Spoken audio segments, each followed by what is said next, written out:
Uncle Sam's, let's go. No, I'm good, but I bet you wishing I would have a one night. Hello, everyone. Welcome to God, Sex, and Love. It's your girl, Miracle Sims, and tonight I'm going to be chatting with Miss Vivien Burke. This lady is the owner of Partnership Matters and Friends. I think we are in for a treat. So if you are ready, then stay tuned. Wishing I would have a one night.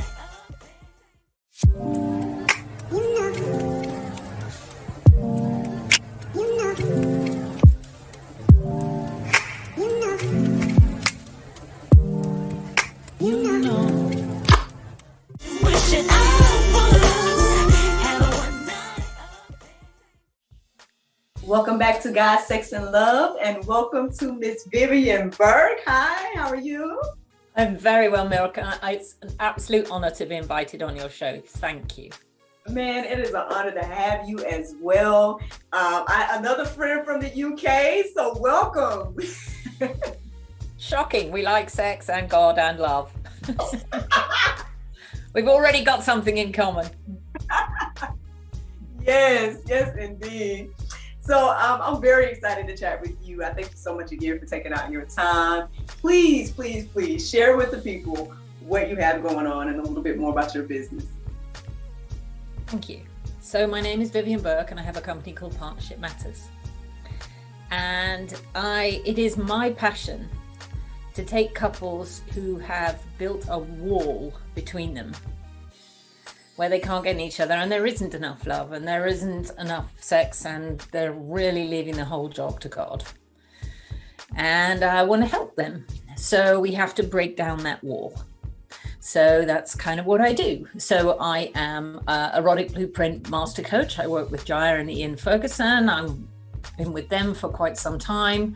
I also have a specialization in the darker side of sexuality, so compulsive sexual behaviors. So when it gets really dark in there, when your partner's seeing sex workers, but you still love each other, you still love each other like crazy, you just don't know how to get through that. Actually turned out to be the most beautiful work. Discovering the drivers, that how people need to be soothed, and it was surprising because it's dark, but it's beautiful in the end. When people come through the other side, it's incredible. So I'm an NLP master practitioner. I do some Gestalt, nonviolent communication. I'm a bit of a learning junkie when it comes to all of this stuff. So that's me. Wow, man. Oh, goodness. I feel so blessed to have you on here, man. I feel like you're going to tell so much good information today. Because actually, there's so much that we can touch on because I don't know if you know or not, but long story short, I am an actress as well. And my first lead role in a feature film is the character where the character became a stripper. Mm-hmm. And although that was challenging, as a Christian woman playing a role like that, part of it for me was like the story of like, how did this woman get into this? And like, for me, it gave another perspective of that industry to give people something to think about. And so that's the reason I took the role, right? But now, even with now meeting you and you saying what you just said about like maybe, talking to couples that may be dealing with that exact thing, like, hey, your spouse is in this industry or whatever the case is, like, I don't know, you just said so much right now. I'm like, we could talk about so much because at the end of the day, everything that you just said is super important on so all those levels, like what I just shared with you, but then also couples in general, because there is some type of disconnect, especially when it comes to Christians. I feel, there's some type of disconnect with sex and marriage, where people feel as if when you get married, you stop having sex. But when before marriage, you have all the sex. But the Bible is supposed to be completely different. You're supposed to be having all the sex in marriage, you know what I mean, and not have before marriage. So it's just crazy how, like, to me, the more I see is that like everything in the world kind of like flips what the Bible says. And so for whatever reason now everyone thinks that, oh, when you're married, one or the other person, whether it be your spouse or yourself, the sex dwindles, there's no sex, why get married, X, Y, and Z. And so what I don't know, I just feel like what you're saying here is that you're helping couples in all of these type of situations be able to build that bond again and have a beautiful relationship with it. Okay. So what do you want to talk about first? It's so much.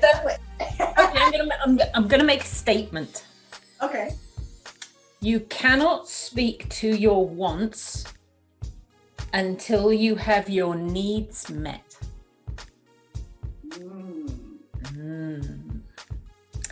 So, a very lovely man who's in a 30-year relationship has been working with me lately, and he says, I want a little more intimacy.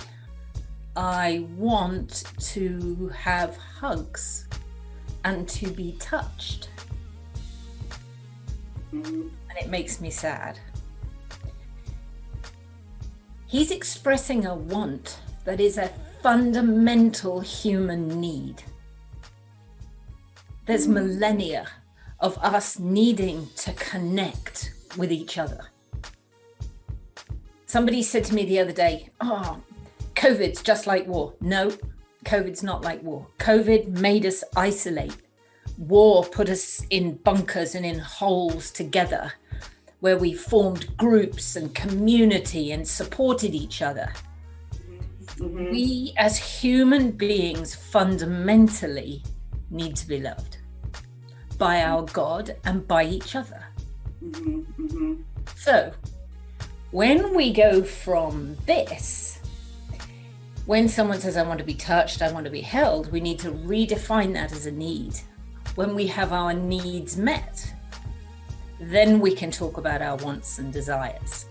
Because then when you feel full and you can say, hey, how do you feel about the cherry sauce and the cream all over my belly? And then just lick my name off backwards. And then we can have some fun together. So build the foundation, build in the love, and then we can get playful. So there are lots of things. We talk a lot in marriage about what doesn't work. Everybody does that. So I have this kind of fun thing, which is like, how do you actually create this wall between you? It's actually a core skill. Most people have it. They just don't know. So unwittingly, when we first meet, sex is hot. We stay up all night. We talk. We love each other. We can't stop thinking about each other. We are crazy. There is nothing wrong with the sex. Then there's that, like, yeah, you didn't come around last night. Yeah, there was a thing at work and I got a bit busy. I'm so sorry. And then you go, yeah, well, you are gorgeous and I'm crazy about you. So yeah, okay. But there was a little tiny brick in the wall because you didn't address it. Not really. Then you do it again. And then you have two. And these little bricks make friends really fast. And then there's an always. You always forget me. Now that's a slightly bigger brick, but it's making friends with all the others. Now, let's just say you get a bit lazy with the I love yous, spending time alone together is like, it's a fag because we've got to go to work and we're tired and And then all of a sudden, these bricks are making really good friends. And then someone touches you and you go, don't touch me. I'm just not interested. Don't come near me. So we've gone from screaming ecstasy to don't come near me. And you get really experienced then, more and more bricks. They get easier and easier to build because you keep having conversations where you don't really clear up what goes wrong. And then you hope and you have a little faith that things will turn around. Personally, for me, they are not strategies. That's not a strategy. We have to turn and face the relationship and clean that stuff up. Mm-hmm. So then, I don't know about you, and I don't know about your relationship or what's going on with you, but like when someone loves you, how often do you want to be told you're loved? Do you like that every day, once a week? Do you know, just like to know that it's in there? You know, do you want someone to push a little note over to you? How do you know? How do you want to be told you're loved? Oh man, that's a great question. I haven't really thought about it that deep, but I've come to know. So I'm married now. We're on our fifth year now, and well, it'll be 5 years at our anniversary. And I am kind of learning that. Yeah, I do appreciate affirmations and physical touch and stuff like that. Like I didn't realize that how important it was until I'm like, hey, so having those conversations, like you just said, trying to have the conversation. Gotta bring it up. Me, so, yeah. I'm like a goldfish. I go around the bowl and I forget, and I want to be told I'm loved, and then I go around again and I want to get you can tell me that stuff 25 times a day, like I never heard it before, Right. And it fills me up. Now we're all different. If suddenly we're not touching, as you say, that, hey babe, thank you. You did me. That was fabulous. You feel great. Can I just squeeze you? And anybody mind if I just drag your hair off the back of your neck and just spend a moment just here? Would that be all right with you? Lovely consent and then deliciousness, and then maybe you could have another one of those later, and you're all kind of like, whew. Hey. We are having sex and it's going to be epic. Okay. So that's what I do. I take a dive in there, and people arrive and it's painful and they hurt and it's in the body. And I hear people go, I can't change. I'm too old. I think, okay, this is going to be fun. But this is going to be fun. Uh-huh. But and acceptance of who we are and who we can be as lovers and sensual beings. Let's explore that. Feed the needs, and then let's explore and figure out what an epic sex life for you is. Okay, can I just say I love you already? Like, what is this? I love this. Okay, so man, so many things. I totally agree. I totally agree. I feel like I keep saying this all the time on every episode. So my bad, everybody. And sorry, hubby, but I mean, I've already put it out there that apparently my drive is good. It seems like it's higher than his drive. Or perhaps he's more tired or whatever the case it is. And, well, obviously he's essential in this situation of COVID and everything. So he's working all the time. And I'm over here like having a show. But anyway, so it's like trying to find that balance between us, right? And so sometimes I get to the point where I'm like, is something wrong with me, the reason I'm so horny or whatever the case is? Like, what am I like? And then what am I supposed to do with this? I'm supposed to have this with him, but then if we don't, then it's like, let me, what am I supposed to do, right? And so those are things that I, unfortunately, if I'm left to myself to think about, then my mind is like all over the place about like reasons, why, and all this stuff. And for him, I'm sure it's very simple. Like when we have these conversations, it's like, oh, I'm tired, or whatever the case is, and it's probably just that, right? But for me, I'm like, but is it this? Is it that? It is me? Is it, whatever? And so yeah, but on the flip side, like you just said, you shared a situation where people sometimes feel as if, okay, well, this is who I am, and there's no like compromising on that.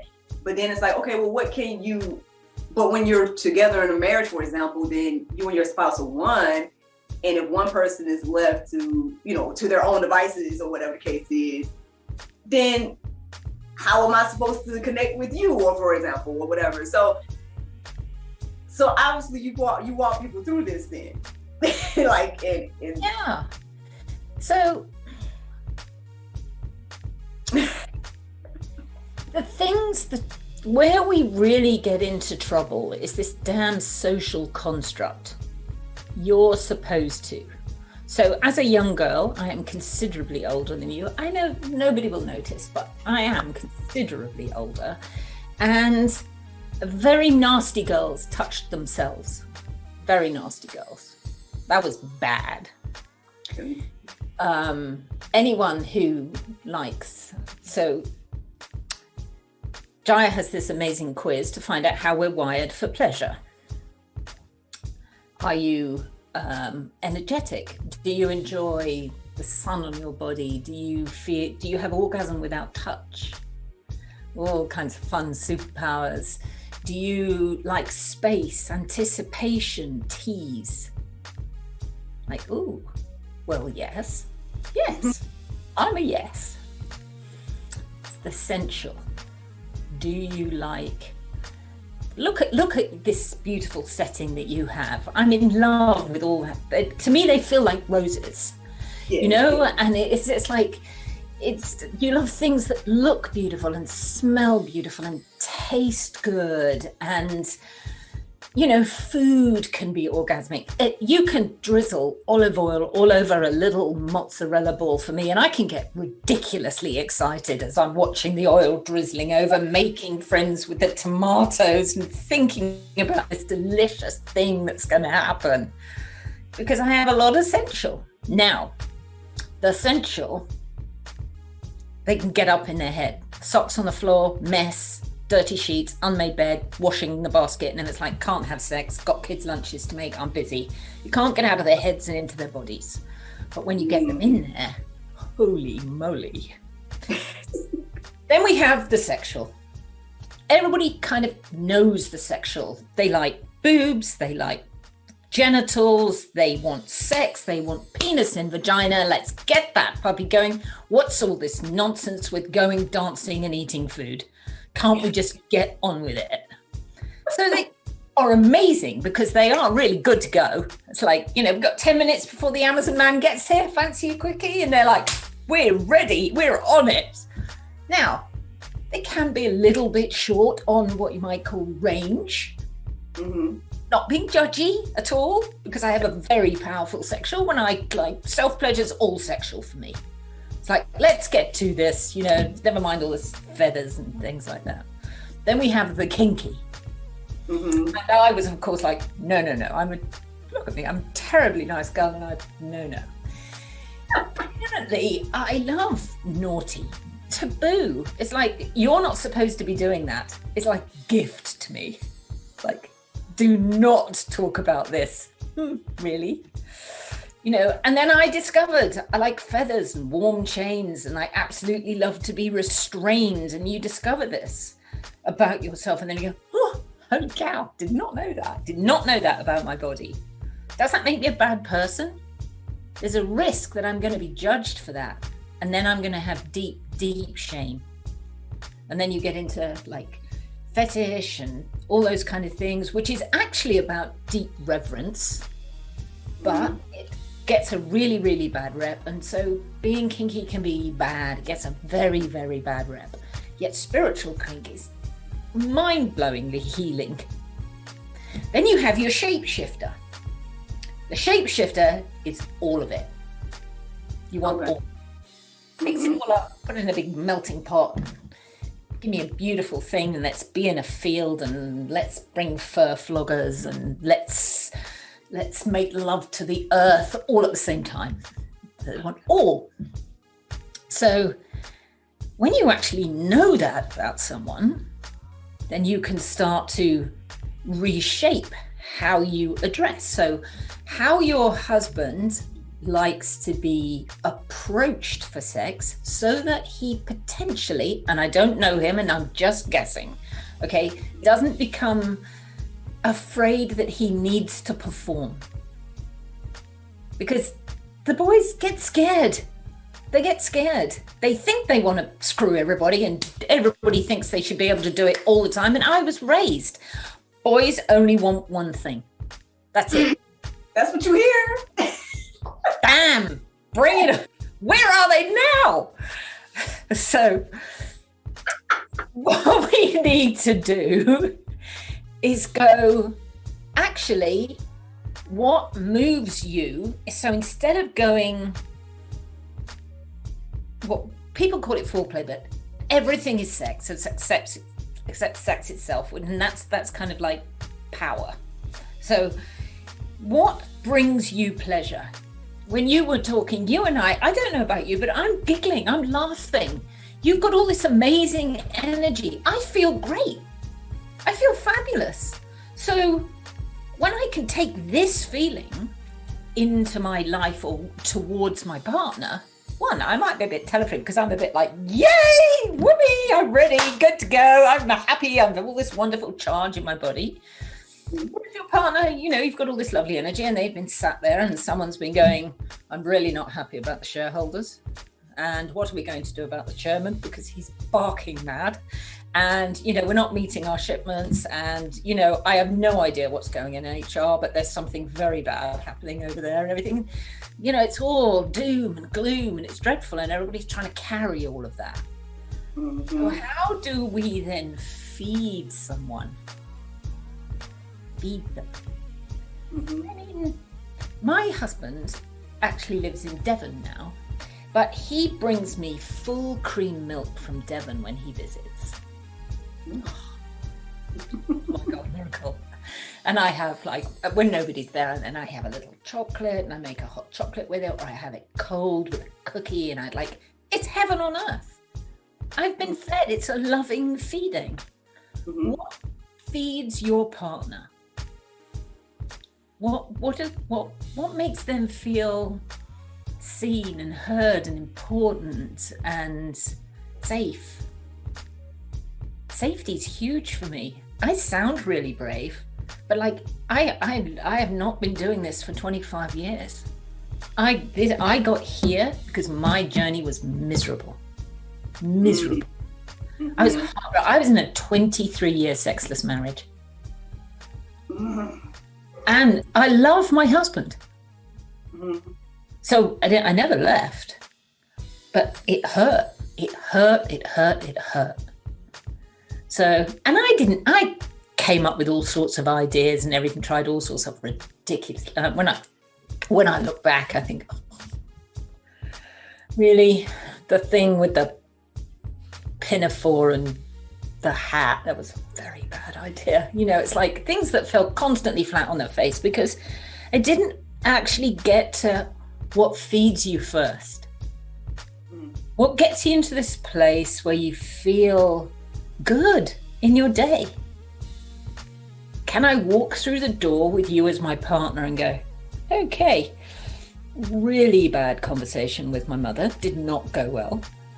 I spoke to my girlfriend, no idea what's going on over there, but she is snippy, not a fun call. It's like, seriously, you don't love him, you don't like him, he's not coming back, but like, here we go again with this whole conversation all over again kind of thing. It's like, okay, so I've had that and I've had that. And I really dropped the ball at work today.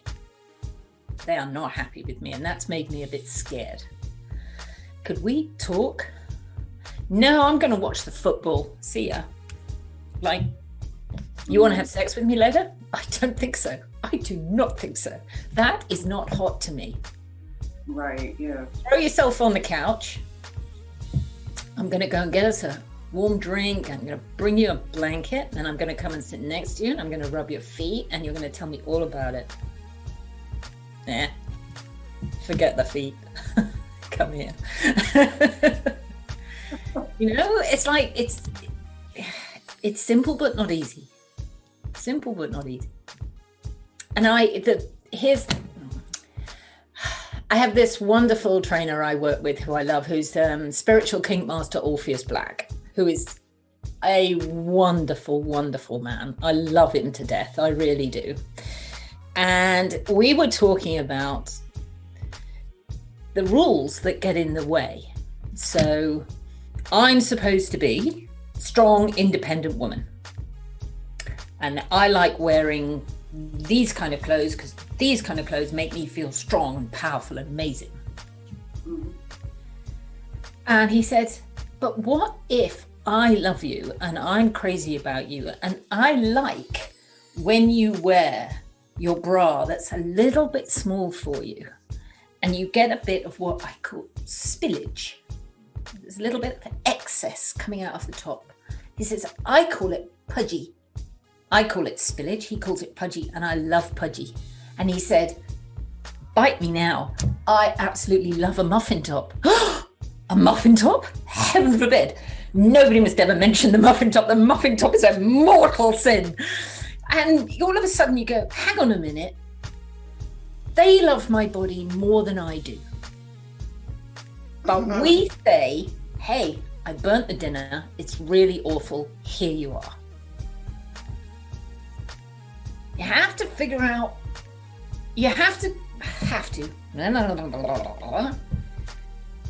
it is worth really leaning into and accepting what your partner loves about you. You know, they love, this one always made me laugh. I particularly love my partner's hair when it looks like it's got animals nesting in it.